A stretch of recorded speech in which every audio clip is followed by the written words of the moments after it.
Tapos nung mga bumibilang ng ilang linggo, ayan, simula. Nag-start siya October 2014, Tapos siya, nung mini-make-upan ko na yan. Doon na po lumalaki. As in, hindi pa siya lumalabas, humahaba lang. Nakala mo hanggang dito na tumataas. Tapos nung tinitingnan ko yung tendency niya, tinitingnan ko yung araw before, pinipicturean ko siya. So, may nagbabago nga po. Tapos simula nun, sabi sa akin ng mga katrabaho ko, pare baka iba na yan.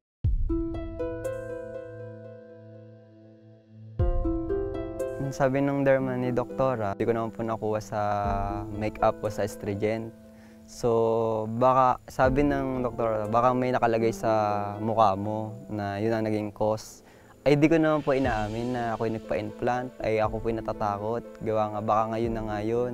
Tapos nung time na yun, nung mahinto na ako sa trabaho sa pagko-commercial dyan sa Maynila, nagpa-confine na ako. Hindi ko pa sinasabi.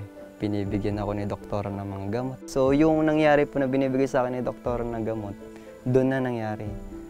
Yung imbis na gumaling po siya, lumalabas na lumalaki, as in, kumalat na. Naging na-infection na yung baba ko, pati yung ilong ko. Bale yun, nagpa-opera na ako sa Lucena noong February 3. Bale yun po yung naging resulta niya.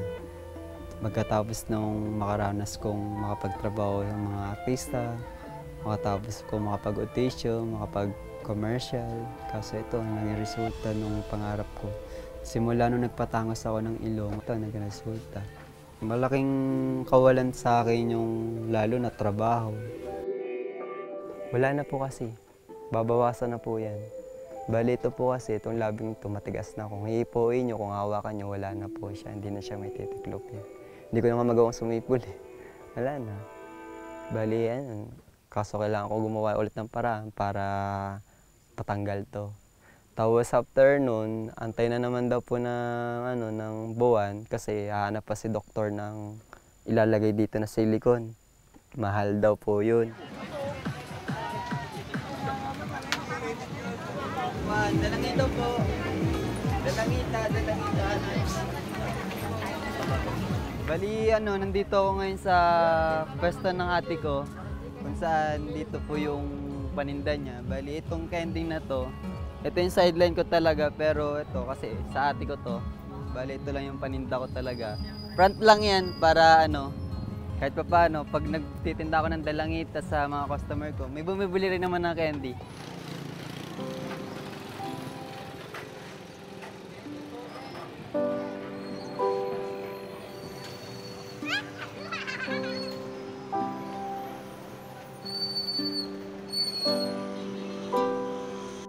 Ate, candy po, isi lang siya.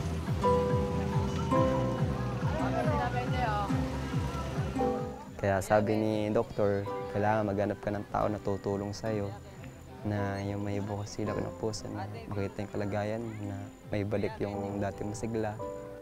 Na makapagtrabaho ka ulit para hindi na yung magulang mo, hindi na si nanay ma-consumption sa nangyari sa akin.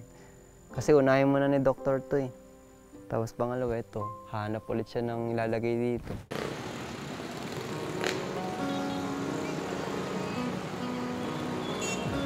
Candy po, candy. Nanay candy. Sabi sa akin na mag-a-apply ako ng trabaho.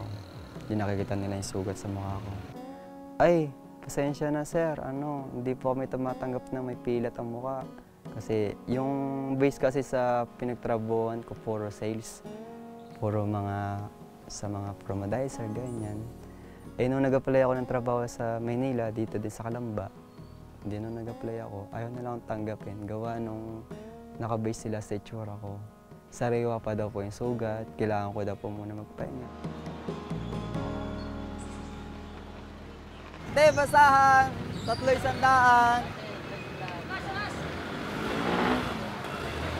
Bali, pagkatapos kong magtinda ng candy ko, sumaside naman ako dito, another income ko naman, kahit pa paano, may pangbili ako ng bigas. Kasi sa candy ko kasi, maliit lang yung kinikita ko, piso lang. Dito, magbabantay lang ako ng kahit kalahating araw, may 50 pesos na ako.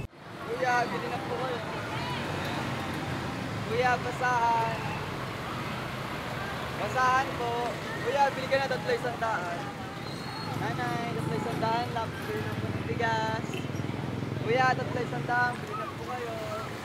Kuya, bili na po kayo. 300 lang.